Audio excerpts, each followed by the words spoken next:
Hi everyone, we're continuing our series of beginner chess videos here on My Chess Notebook. And in this video, we're going to talk about chess clocks and time controls. So here you're looking at an old-fashioned chess clock. A chess clock is a device that actually has two clocks, one for each player. And the way it works is when it is your turn, your clock is running and ticking down. And when you're done with your turn and you make your move, you press the button on your side of the clock and that will stop your clock and freeze it, and your opponent's clock will start to tick. And then your opponent thinks about his move and his clock is ticking, and when he's done, he'll press his button on his side of the clock and you go back and forth like this. So the idea is your clock is running when it is your turn, and you have a certain amount of total time to make all your moves in a chess game. If your clock runs out before you make your moves, then you lose the game, no matter what the position on the board is. You could be winning by a landslide on the board, but your time runs out and you lose. This is an old-fashioned clock, and they don't look like this anymore. People don't usually use clocks like this anymore, although sometimes they do. This is an analog clock, just like a regular clock. The hands move around, and you see this little red thing up here. There's one over here hanging down, and there's one over here up. That's called a flag. And the way it works is this minute hand here, as it approaches the top of the hour, 12 o'clock, it starts to push this little red flag up. Here you can see it's horizontal. And when that minute hand reaches the 12 or just passes the 12, the flag falls back down. And that's a clear visual indication that your time has run out. And even though we have digital clocks today, we still use this phrase, your flag has fallen, or you flagged your opponent. So when your flag has fallen, that's an indication your time has run out. Or you can say you flagged your opponent, and that means you forced your opponent's time to run out. So that's what a little flag is. It's this little device. It makes it visually clear when your time has run out. Otherwise, you'd have to kind of squint and see, is that minute hand really clearly on the hour? And there can be no argument if the flag has fallen. But here's what clocks look like nowadays. This is the clock that I own, and if you want to purchase a clock for tournament play, I would recommend this one. Although I bought it about a year ago, so I don't know if there are better models, cheaper models nowadays, but this was a combination of the most popular and cheapest chess digital clock I could find. It's called the DGT North American. And it's a much better clock than having one of those old analog clocks. Maybe not aesthetically, maybe it doesn't look as nice as those old analog clocks, but the reason this is better is because you can do a lot more functionality with this clock that you can't do with an old analog clock, as I will explain. But here's the buttons, and it's a little lever, it goes back and forth. When it's your turn, you hit your side of the clock, and the clock stops on your side, and your opponent's side starts to tick, and so on. So how many minutes do you get for a chess game? Well, that depends. Let's look at a popular chess website. This is where I usually play. It's called lichess.org, lichess.org. And we're looking at a menu of possible time controls. And let me explain what these numbers mean. If you click on this button right here to get a game, that 5 plus 0 means that you will have 5 minutes to make all of your moves in the chess game. And if your 5 minutes runs out and the game is not over and your time runs out before your opponent's does, then you lose. Now, the plus 0 means that every time you make a move, no time is added to your clock, as opposed to 5 plus 3. 5 plus 3 means you get 5 minutes for all your moves, but every time you make a move and your move is over, you get 3 extra seconds added to your clock. That's called an increment. The increment is the time added. The first number is minutes and the second number is seconds. So here's another time control down here, 30 plus 20. That means you have 30 minutes to make all of your moves, plus you get a 20-second bonus added to your time every time you make a move. And that's the extra functionality I was talking about with a digital clock. This has the capability of being programmed to add time to your clock every time you push the button. Now, why do we do increments in chess? Well, we don't know how many moves a chess game is going to last. A typical chess game lasts somewhere around, 40 moves for top level players. Amateurs like me can sometimes take 60, 70 moves to finish a game, especially if our opponents do not resign the game. But I'd say 40 moves is a good average, or sometimes 50 or 60 moves. Sometimes games are even much shorter. It depends on the game. So we don't know how many moves it's going to take. So we don't know how to budget our time. How do we know how much time to use per move if we don't know how many moves it's going to take? And that's what the increment is for. It helps us save time and budget our time. And that means if we're playing with something with a 20-second increment, then even if our clock gets really, really low, we'll always have at least 20 seconds to make every move. So increments are a nice improvement over the old way of timing.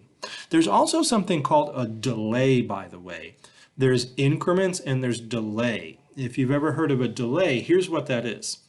If you're playing a game that has a 20-second delay, that's not the same as a 20-second increment. A 20-second delay means that once your clock starts, when your opponent presses his button and it starts your clock, it actually takes 20 seconds before your clock starts ticking down. So there's this delay built in before your clock starts to tick. And that gives you an extra 20 seconds to think if you have a 20-second delay. And the reason that's different than an increment is because it doesn't add the time. So if you don't use your delay, if you make your move in 5 seconds, then your clock has never moved. You don't get any extra time added on. It's just this delay built in. Now, as a beginner, I recommend playing the longer time controls. The longer the game, the better. These are your built-in options on Lichess here. If you play on Lichess, I would stick to the bottom half of this board. I would say 30-0 is a good time control for beginners, or 15-10, or even 30-20, although sometimes it's hard to get a game with these longer time controls because a lot of people don't play them. Most people play these really short time controls here. Also, notice the names. There's bullet, blitz, rapid, and classical. Bullet is the fastest type of chess game. A lot of people, believe it or not, play 1-minute chess games. 1 + 0. 1 minute to make all of your moves and no seconds for increment. This should not be played by beginners. It's like playing a video game. You're making almost random moves. 2 + 1, 2 minutes per game with a 1-second increment is still called bullet. Blitz starts at 3 minutes and it goes through about 10 minutes. And once you get to 10 minutes, they start to call it rapid. On Lichess, this is not a standard definition. And then once you get to 30 minutes, they start to call it classical. Classical chess is the longest time control, and it's what the professionals usually play. Although recently, in the time of COVID, they've been playing online, and the professionals have been playing a lot of rapid games, faster games. But in person, they play classical time controls. If you play for the United States Chess Federation in official tournaments, I'll mention that they have 3 different kinds of time controls. They have regular, which is like classical, those are the long games. And regular time controls means that the game should take 65 minutes or more. There is quick. The quick time control is like rapid. Quick means rapid. And that's between 10 and 30 minutes to make all your moves. And then blitz is between 5 and 10 minutes. And they don't do anything smaller than 5 minutes. So that's regular, quick, and blitz. And by the way, there's something called duel. Duel is between 30 and 65 minutes. That means it's counted as both a regular time control or classical time control and a quick or rapid time control. It's counted in both categories, duel. There's a tournament going on now, a professional tournament called the Tata Steel Chess Tournament. And here's a picture on the webpage. And this person on the right playing, by the way, is the world champion, Magnus Carlsen from Norway. And his opponent he's shaking hands with is Anish Giri. He's from the Netherlands. He's about the 9th ranked player in the world. And they are playing in a chess tournament with classical time controls. And if we scroll down here in the tournament page, we can see the rate of play. Here's their time control. They get 100 minutes to make the first 40 moves in the game. So sometimes the time controls are split up like this. 100 minutes for 40 moves. Once they make their 40th move, they get an extra 50 minutes added to their clock to make the next 20 moves. Once they've finished the next 20 moves, 60 moves in total, they get 15 minutes added on for the remaining moves, however many moves are left. And the entire time they're playing, there's a 30-second increment. Every time they hit the clock, every time they make a move, they get an extra 30 seconds. If you do the math, you find out that this gives the players an average of 3 minutes per move. At least for the first 60 moves, they get an average of 3 minutes per move. And that's pretty typical when the professionals play chess in person, unless they're playing a special blitz or rapid tournament. Classical chess is usually about 3 minutes per move.